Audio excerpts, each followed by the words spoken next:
अल्लाह हिकु सचो दोस्त आहे, उन जे तरफ़ां रुजू कयो ऐं निमाज़ क़ाइमु कयो। मूं निमाज़ पढ़ी अल्लाह साईं सां कुझु ॻाल्हियूं शेयर कयूं।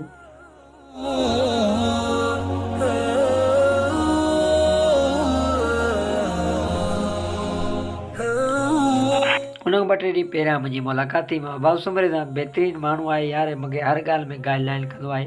सो दोस्तो दुआ कयो कामयाबु थियां। हा, हिन जी तमामु बहितरीनु सपोर्ट हूंदी आहे मूंखे। ऐं हीअ आहे मुंहिंजो घरु, ऐं हीअ आहे मुंहिंजो जी चुल्हो। ऐं तव्हां अच्छा चवंदा आहियो किचन या चुल्हो, ॻाल्हि साॻी आहे। बहरहाल मुंहिंजे घर जी हालति इहा ई आहे। हीअ ॾिसो, ॻोठु छॾे हिते शहर अची वेठासीं, पर साग असांजी कॾहिं न छॾियो। अॼु ई राति सर आसिफ जे घरां साग आयो ऐं जेको आहे सो डाकू में तव्हां खाओ ऐं पंहिंजे दोस्तनि में कराओ। सर आसिफ जे घर जी महिरबानी हुजनि, साग मोकिलियो। बहरहाल असां ॻोठु छॾे भॼी आया थी, पर साग असांजी पोयां मुस्तक़फुल्ला थांव केरु धोए हाणे। साग त तव्हां मोकिलियो। सो मां सुबुह जो उथी डेली थांव धोईंदो आहियां। सो दोस्तो, थांव धोइण जी ड्यूटी मुंहिंजी हूंदी आहे। ही जेको आहे सो थांव मूं करे रखिया आहिनि, जंहिंखे हाणे मां धोईंदुसि।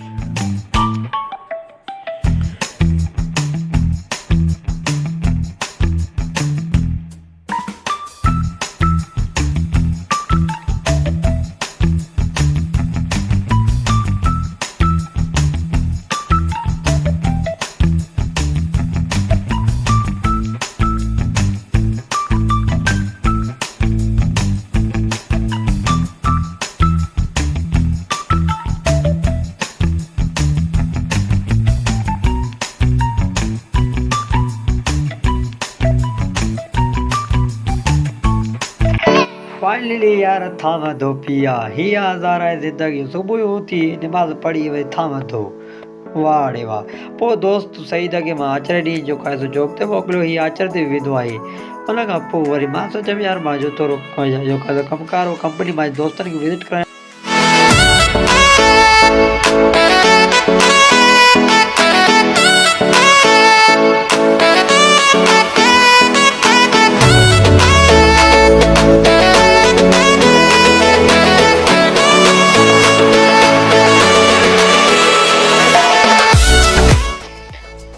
मुंहिंजो कमु आहे त मां तव्हांखे ॾेखारियां थो। मुंहिंजो कमु आहे जेको आहे पेंट शर्ट की बैक साइड ते जेको खीसो लॻल हूंदो आहे उन ते। बहरहाल सम्झी वियो हुआ, छो त हीअ वीडियो लेडीज़ बि ॾिसंदियूं आहिनि।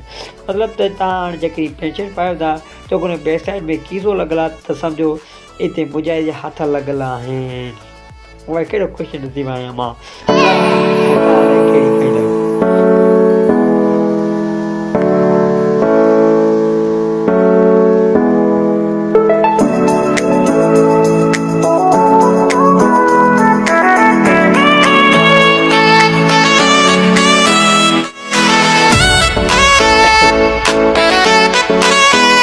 दोस्तनि जहिड़े दोस्त खादुम सुमरे सां मुलाक़ात। हीअ असांजो ठेकेदार आहे। कॾहिं महसूसु न कराई त यार मां तव्हांजो ठेकेदार आहियां। दोस्तनि वांगुरु रहंदो आहे।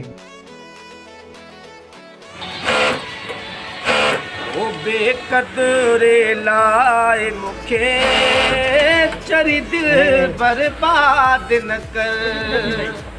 बेक़दरे लाइ मूंखे चरी दिल बर्बाद न कर। जे तोखे विसारियो